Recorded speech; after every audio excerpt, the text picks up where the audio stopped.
नमस्कार दोस्तों, 91.2 एफएम पर आप सुन रहे हैं बदलते शहर की धड़कन। हेलो हल्द्वानी, उत्तराखंड मुक्त विश्वविद्यालय का ये कम्युनिटी रेडियो है।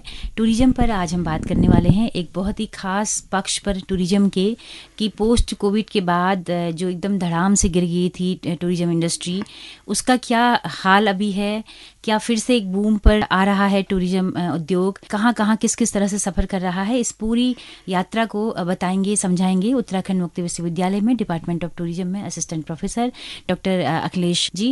डॉक्टर अखिलेश जी, आपका बहुत बहुत स्वागत है हमारे इस कार्यक्रम में पहले तो, और बहुत अरसे बाद आप आए हैं कुछ लेकर कार्यक्रम, और कुछ बढ़िया ही मैं चाहती हूँ कि इस पर आप बताएं, क्योंकि हर कोई इस टॉपिक को सुनना चाहता है। मुझे लगता है कि हर कोई जो घर से निकल रहा है मतलब किसी टूरिस्ट स्पॉट के लिए, तो वो भी शायद जानना चाहता होगा कि क्या हाल है, क्या कम लोग मिलेंगे, क्योंकि अभी चौथी लहर की फिर आशंका हो रही है। तो मैं चाहती हूँ विस्तार से आप बताएं। जी, बहुत बहुत धन्यवाद सुनीता जी। जैसा आपने कोविड का क्या इम्पैक्ट अभी पड़ रहा है टूरिज्म इंडस्ट्री पे, इसको लेके सवाल पूछा है, तो मैं बताना चाहूँगा, जब तक जो हमारी स्टेट गवर्नमेंट या सेंट्रल गवर्नमेंट जब तक टूरिस्ट के मूवमेंट पर रिस्ट्रिक्शन नहीं लगाएगी, तब तक टूरिस्ट ट्रैवल करते रहेंगे। क्योंकि टूरिस्ट को ये पता है कि अभी किसी डेस्टिनेशन पर वैक्सीनेशन सर्टिफिकेट की ज़रूरत नहीं है, किसी प्रकार के परमिशन की ज़रूरत नहीं है। तो इसलिए अभी आप टूरिस्ट का जो मूवमेंट है वो ज़्यादा देखेंगे। आप नैनीताल में ही वीकेंड पे देख सकते हैं कि बहुत ज़्यादा टूरिस्ट आ रहे हैं। लेकिन वहीं अगर बूस्टर डोज सर्टिफिकेट की अनिवार्यता कर दी जाए, स्टेट गवर्नमेंट या फिर लोकल बॉडी से अप्रूवल का रिस्ट्रिक्शन लगा दिया जाए, तो आप देखेंगे कि बहुत जो टूरिस्ट का मूवमेंट है वो कम हो जाएगा। लेकिन तब तक टूरिस्ट का मूवमेंट चलता रहेगा, क्योंकि टूरिस्ट को पता है कि एक बार जब रिस्ट्रिक्शन लग जाएगा तो कम से कम वो 2-3 महीने तक एप्लीकेबल रहेगा। और दूसरा ये भी है कि अभी जो 4th वेव है कोविड-19 का, वो उसकी अभी सिर्फ शुरुआत है।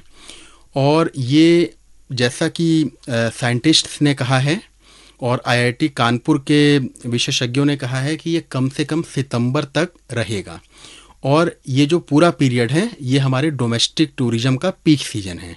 और ये अभी जो पीक सीजन हमारे जो लोकल नैनीताल का टूरिज्म ही नहीं बल्कि पूरे उत्तराखंड स्टेट का टूरिज्म भी ये जो है कि पीक टाइम में रहता है। तो अगर कोई अभी केसेज बढ़ते हैं कोरोना के या स्टेट गवर्नमेंट कोई रिस्ट्रिक्शन लगाती है, तो उसका इम्पैक्ट टूरिज्म पर पड़ेगा। अदरवाइज टूरिस्ट जो है कि जाते रहेंगे। क्योंकि आप देख सकते हैं पिछली बार गवर्नमेंट्स ने स्कूल कॉलेज बंद कर दिए थे, लेकिन इस बार स्कूल कॉलेज भी खुले हैं और बाकी सब चीज़ें खुली हुई हैं। जिम खुला हुआ है, सिनेमाज खुले हुए हैं, रेस्टोरेंट खुले हुए हैं। तो लोग भी कॉन्फिडेंट हैं कि ये जो कोरोना वायरस का ये वेव है ये हल्का है, इसकी मारक क्षमता उतनी घातक नहीं है। तो इसलिए आप देखेंगे टूरिस्ट का मूवमेंट ज़्यादा है, लोगों में डर अभी कम है। तो ये संभलना कब से शुरू हुआ? हम देख रहे हैं कि टूरिस्ट काफ़ी अरसे से आ रहे हैं, मतलब जैसे कि फरवरी के स्टार्टिंग से ही आना शुरू हो गए थे। तो अभी क्या स्थिति है? अभी एकदम पीक की तरफ बढ़ रहा है क्या? और नैनीताल हम देख रहे हैं कि काफ़ी रस वहाँ पर है, तो क्या सुदूर पहाड़ों में भी लोग जा रहे हैं टूरिस्ट? जी बिल्कुल, टूरिस्ट का मूवमेंट अभी बहुत ज़्यादा है। केसेज भले ही बढ़ रहे हैं, लेकिन वीकेंड में हम देख सकते हैं क्योंकि हम लोग अभी जाते भी रहते हैं, और इसके अलावा न्यूज़पेपर्स में भी आप देख सकते हैं जितने भी पार्किंग हैं वो सब की सब फुल हैं। बहुत सारे टूरिस्ट के व्हीकल्स को वापस भेजा जा रहे हैं क्योंकि गैदरिंग बहुत ज़्यादा हो जा रही है। टूरिस्ट के मूवमेंट में तो कोई कमी नहीं है, क्योंकि उन्हें पता है कि अगर अभी नहीं घूम पाए तो 4-5 महीने के लिए ब्रेक लग जाएगा। तो इसलिए जो घूमने वाला है वो कोशिश कर रहा है कि किसी भी तरह का लॉकडाउन लगने के पहले जहाँ वो ट्रैवल करना चाहते हैं वहाँ पर वो जाके ट्रैवल कर ले। तो बिल्कुल उत्तराखंड में अभी टूरिस्ट का मूवमेंट है जब तक कि कोई रिस्ट्रिक्शन नहीं लगाई जाती है। कोविड पीरियड में जो टूरिज्म उद्योग पूरा एकदम से धड़ाम से गिर गया था, जो काफ़ी घाटा लोगों ने उठाया है, क्या उसकी भरपाई करने का वक्त है, ऐसा जो उद्यमी है वो मान रहे हैं, ऐसा होटल इंडस्ट्री वाले? जी, जैसा आपने देखा होगा पहला जो वेव था वो उतना घातक नहीं था, उसमें डर ज़्यादा था, क्योंकि कई कंट्रीज में कोविड-19 ने काफ़ी तबाही मचाई थी, काफ़ी लोगों की डेथ हुई थी। इंडिया में उसको लेके गवर्नमेंट ने काफ़ी रिस्ट्रिक्शंस लगाए थे, जिसके कारण लोगों में भय का वातावरण ज़्यादा था। सेकंड वेव जो डेल्टा वेरिएंट था उसमें बहुत ज़्यादा लोगों की डेथ हुई थी, लोगों के आस पड़ोस में, गाँव में। तो इस कारण से लोग डरे हुए थे। लेकिन थर्ड वेव में आपने देखा कि गवर्नमेंट ने रिस्ट्रिक्शन भी कम लगाया था। सिर्फ school, college, gym, cinema hall, इन सब में कुछ रिस्ट्रिक्शन थी, बाकी सब चीज़ खुला था, जिसके कारण से लोगों में डर भी थोड़ा कम था। तो तीसरे वेव में जहाँ जहाँ टूरिस्ट डेस्टिनेशंस, टूरिस्ट अट्रैक्शंस खुले थे, वहाँ पर टूरिस्ट का मूवमेंट था, और जहाँ बंद था वहाँ पे टूरिस्ट सिर्फ नहीं जा रहे थे। फोर्थ वेव में भी अभी तक जो हम देख रहे हैं इसका स्टेटस, इसमें जो डेथ्स हैं वो काफ़ी कम हैं। अभी तक गवर्नमेंट ने कहीं कोई रिस्ट्रिक्शन नहीं लगाए हैं। एनसीआर रीजन में भी स्कूल, कॉलेज अभी बंद नहीं हुए हैं, इसलिए टूरिस्ट का जो मूवमेंट है वो अभी पूरी तरह से अभी जारी है। सिर्फ कुछ टूरिस्ट ने अभी जो है कि मूवमेंट वो नहीं कर रहे हैं डर के कारण, और बाकी ये जैसे जैसे आगे बढ़ेगा कोविड का फोर्थ वेव और इसका क्या इम्पैक्ट रहता है हमारी लाइफ के ऊपर, ये उसके ऊपर डिपेंड करेगा कि आने वाला जो हमारा डोमेस्टिक टूरिज्म है वो कैसा रहेगा। और इसी के साथ साथ क्योंकि हमारा जो इंटरनेशनल टूरिज्म है वो अक्टूबर से स्टार्ट हो जाते हैं, अक्टूबर से लेके मार्च तक का पीक जो है कि सीजन रहते हैं। और इंडिया वर्ल्ड में अभी सेकंड नंबर पे है आफ्टर यूएसए, जहाँ पे सबसे ज़्यादा वर्ल्ड में केसेज हैं। तो इसलिए जैसा इसका इम्पैक्ट रहेगा कोविड-19 के फोर्थ वेव का, वैसा ही वो इम्पैक्ट डालेगा हमारे आने वाले इंटरनेशनल टूरिज्म के पीक सीजन पर। जी जी, थोड़ा सा चलते चलते बताना अगर चाहें कि इंटरनेशनल टूरिज्म का पीक सीजन मतलब कौन सा इंटरनेशनल टूरिज्म है, किस तरह के लोग यहाँ पे आते हैं उस सीजन में? जी, जैसा कि मैंने बताया, सितंबर अक्टूबर से लेके मार्च तक का महीना रहता है जब इंटरनेशनल टूरिस्ट इंडिया में ज़्यादा आते हैं, और वो बेसिकली हमारे कल्चर को देखने आते हैं, क्योंकि इंडिया का जो कल्चर है वो काफ़ी रिच है, और इसके अलावा नेचुरल प्रोडक्ट्स भी हमारे पास काफ़ी हैं। लेकिन जो इंटरनेशनल टूरिस्ट्स हैं वो नेचुरल टूरिज्म प्रोडक्ट्स को देखने के लिए वो अफ्रीकन कंट्रीज़ को, ऑस्ट्रेलिया, यूएसए के जो नेशनल पार्क्स है, वाइल्ड लाइफ सेंचुरीज हैं, वहाँ जाना ज़्यादा प्रेफर करते हैं। अच्छा। लेकिन इंडिया में वो कल्चर को देखने के लिए आते हैं, चाहे हमारा फोक डांस हो, हमारा चाहे वो क्लासिकल डांस हो, चाहे हमारा वो आर्किटेक्चर हो, चाहे वो हमारे जो रिलीजियस इंस्टीट्यूशंस हैं, फिर हमारे जो म्यूजियम्स हैं, मॉस्क हैं, पैलेसेज हैं, फोर्ट्स हैं, इन सब को देखने के लिए टूरिस्ट अधिक संख्या में आते हैं। जैसा कि आपने देखा है कि आगरा में टूरिस्ट अधिक आते हैं। उसका कारण क्या है कि आगरा में आपके पास कल्चरल टूरिज्म प्रोडक्ट्स की भरमार है। आपके पास वहाँ पर बुलंद दरवाज़ा है, जो कि फतेहपुर सिकरी में है। इसके अलावा आगरा फोर्ट है, ताजमहल है। ये सब के सब कल्चरल टूरिज्म प्रोडक्ट्स हैं जो कि मानव द्वारा निर्मित हैं। इसके अलावा आप कुछ ऐसे स्टेट में देखेंगे जहाँ पे नेचुरल टूरिज्म रिसोर्सेज ज़्यादा हैं, लेकिन वहाँ पे आप पाएंगे कि इंटरनेशनल टूरिस्ट्स का मूवमेंट कम है। जैसे कि आप उत्तराखंड में ही देख सकते हैं कि नेचुरल टूरिज्म प्रोडक्ट्स की भरमार हैं। हमारे पास 2 वर्ल्ड हेरिटेज साइट्स हैं, हमारे पास बायोस्फीयर रिजर्व हैं, हमारे पास लेक्स, हिल्स, इसके अलावा रिवर्स की कोई कमी नहीं है। लेकिन इंटरनेशनल टूरिस्ट क्यों कम आते हैं? क्योंकि हमारे पास जो कल्चरल टूरिज्म प्रोडक्ट्स हैं उसकी कमी है।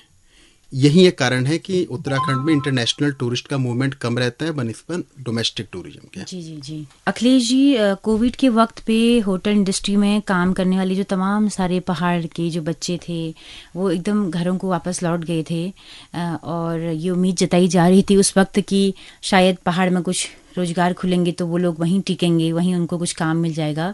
लेकिन अभी की स्थिति क्या है? क्या वो तमाम सारे लोग लौट के फिर से होटल लाइंस में आ गए हैं? देखिए, सब नहीं आए हैं, लेकिन हाँ, काफ़ी जो एम्प्लॉयज़ थे उनको होटल्स ने वापस बुला लिया है।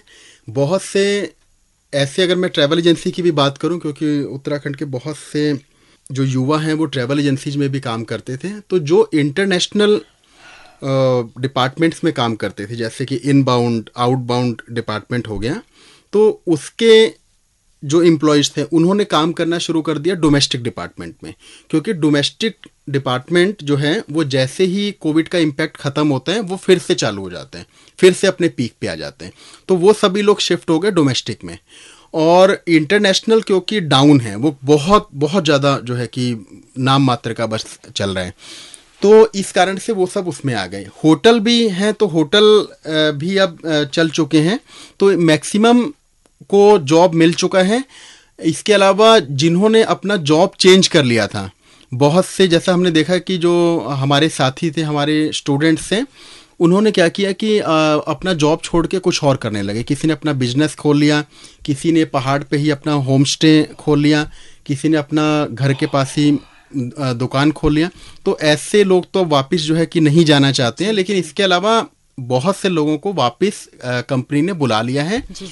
लेकिन ये भी है कि जैसे मैं डाटा आपको बताना चाहूँगा कि टोटल 14.5 मिलियन जो एम्प्लॉयज़ थे जो टूरिज्म एंड हॉस्पिटैलिटी इंडस्ट्री में काम कर रहे थे, फर्स्ट वेव में उनकी जॉब चली गई थी। 5.2 मिलियन लोगों की जॉब चली गई थी सेकंड वेव में। थर्ड वेव में 1.8 मिलियन लोगों की जॉब चली गई थी। और इंडिया में टोटल 21 मिलियन जो है कि लोग यहाँ पे काम करते हैं। यानी कि ऐसा नहीं है कि इनकी जॉब चली गई तो नहीं मिली, वापस मिला, लेकिन जिन्होंने शिफ्ट कर लिया दूसरे इंडस्ट्री में तो वो अब जो है कि नहीं आना चाहते हैं। लेकिन ये एक अपॉर्चुनिटी के रूप में भी है, जो जिन्होंने चेंज कर लिया, अब जो करंट में जो स्टूडेंट्स टूरिज्म या हॉस्पिटैलिटी का कोई प्रोग्राम कर रहे हैं तो उनके लिए आगे स्कोप बनेगा। जब से फिर से जो टूरिज्म एंड हॉस्पिटैलिटी इंडस्ट्री अपने पटरी पे आएगी तो ऐसे युवाओं को फिर से जो है कि जॉब की अपॉर्चुनिटी मिल जाएगी। इन 2 सालों में सरकार ने क्या कुछ तैयारियां की कि जब ये रिस्ट्रिक्शंस हटेंगे, टूरिस्ट आएगा, तो क्या नए स्थानों की, नए टूरिस्ट प्लेसेज की कुछ खोज करना, उनको प्रचारित करना, क्या पर्यटन विभाग कुछ इस तरह के काम कर रहा है? जी, मैं आपको बताना चाहूँगा कि जो हमारी सेंट्रल गवर्नमेंट और स्टेट गवर्नमेंट्स हैं वो लोग तेज़ी से इंफ्रास्ट्रक्चर के डेवलपमेंट के लिए काम कर रहे थे। देखिए, जैसा कि मैंने बताया, हमारे पास नेचुरल और कल्चरल टूरिज्म प्रोडक्ट्स की कोई कमी नहीं है। सिर्फ कमी थी हमारे पास अनअवेलेबिलिटी ऑफ इंफ्रास्ट्रक्चर की। हमारे पास साफ सफाई की कमी थी डेस्टिनेशंस पर, लेकिन जो गवर्नमेंट है उन्होंने इसके ऊपर काफ़ी काम किया। बीच में 2020 से लेके अभी तक बीच बीच में जब जब कोविड का इम्पैक्ट रहता है तो इन सब कामों में थोड़ी गिरावट आती है, लेकिन बीच बीच में इंफ्रास्ट्रक्चर को डेवलप करने के लिए गवर्नमेंट्स ने काफ़ी काम किया है। चाहे हमारे हाईवेज हों, डेस्टिनेशंस पर रोपवे बनवाने का काम हो। अभी मैं आज ही के न्यूज़पेपर में देख रहा था कि हमारे जो चीफ मिनिस्टर हैं पुष्कर सिंह धामी जी और टूरिज्म मिनिस्टर सतपाल महाराज जी, तो उन्होंने एक रोपवे का जो है कि उद्घाटन किया है गढ़वाल रीजन में। तो इसी तरह से और भी जगहों पर इंफ्रास्ट्रक्चर और बाकी जो सुख सुविधाएं हैं उसको डेवलप करने के ऊपर काफ़ी काम किया जा रहा है। और अब जो भारत की छवि है, जो पहले ये टूरिस्ट के माइंड में था, यूरोपियन और अमेरिकन टूरिस्ट के माइंड में, कि जो भारत की सड़कें हैं, जो भारत के टूरिस्ट अट्रैक्शन है वो साफ़ सुथरे नहीं है, अब वो धीरे धीरे छवि अच्छी बन रही है।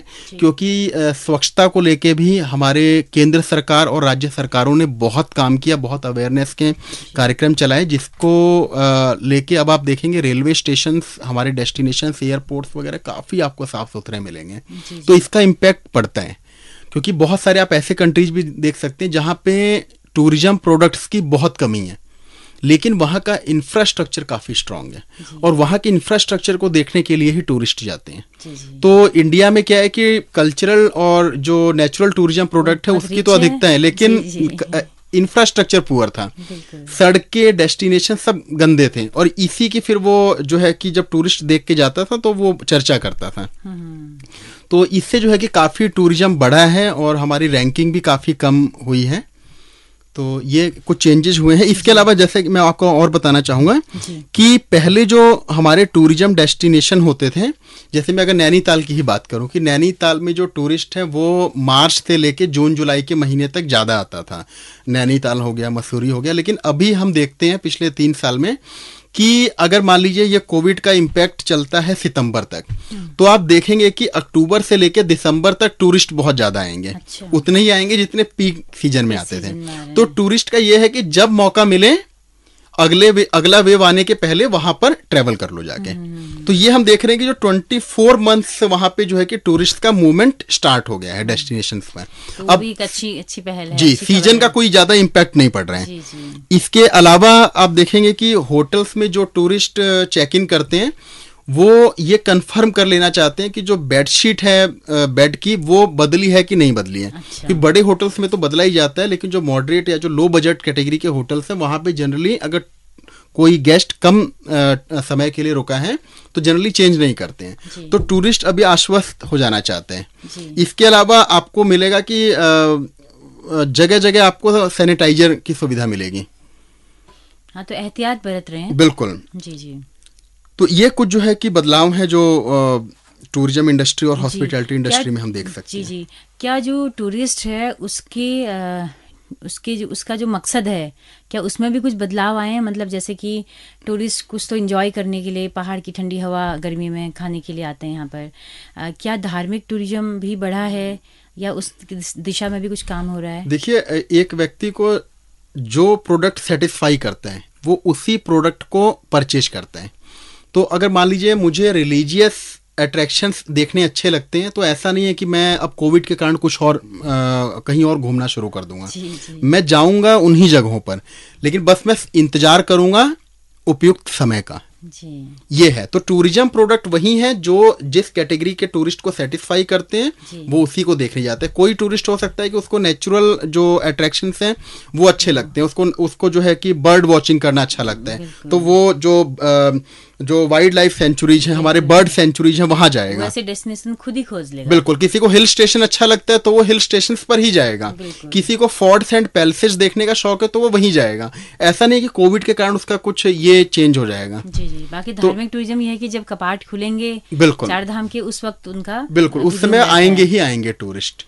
जी। तो काफी बातें हो गई हैं, चलते चलते कोई और संदेश हो आपका तमाम टूरिस्टों के लिए? देखिए, टूरिस्ट के लिए यही है कि अभी जब तक गवर्नमेंट ने रिस्ट्रिक्शन नहीं लगाया है, मास्क और सैनिटाइजर का यूज करें और डिस्टेंस मेंटेन रखें किसी भी डेस्टिनेशन पर जाते हैं। और जैसे कोविड का जो है कि इम्पैक्ट रहता है उसी हिसाब से आप जो है कि प्लानिंग करें अपने टूर पैकेज को। जी जी। तो अखिलेश जी, बहुत अच्छी जानकारी आपने दी और उम्मीद है कि आप लगातार टूरिस्ट, क्योंकि सीजन है, लगातार हम कुछ अच्छे अच्छे एपिसोड्स, कुछ सीरीज इस पे शुरू कर सकते हैं। तो आपका फिर से स्वागत है और अभी आपके लिए बहुत बहुत शुक्रिया। बहुत बहुत धन्यवाद सुनीता जी। तो दोस्तों, आप सुन रहे थे कार्यक्रम टूरिज्म पर कि पोस्ट कोविड में क्या क्या हालात रहे हैं टूरिज्म की और कैसे पटरी पर फिर से टूरिज्म आ गया है। अगर ये बातचीत आपको पसंद आई हो तो अपना फीडबैक हमें ज़रूर दीजिएगा। हमारा यूट्यूब चैनल है हेलो हल्द्वानी नाम से, आपके फीडबैक का हमें इंतजार रहेगा। इसी के साथ अपनी रेडियो मित्र सुनीता भास्कर को दीजिए इजाजत। नमस्कार।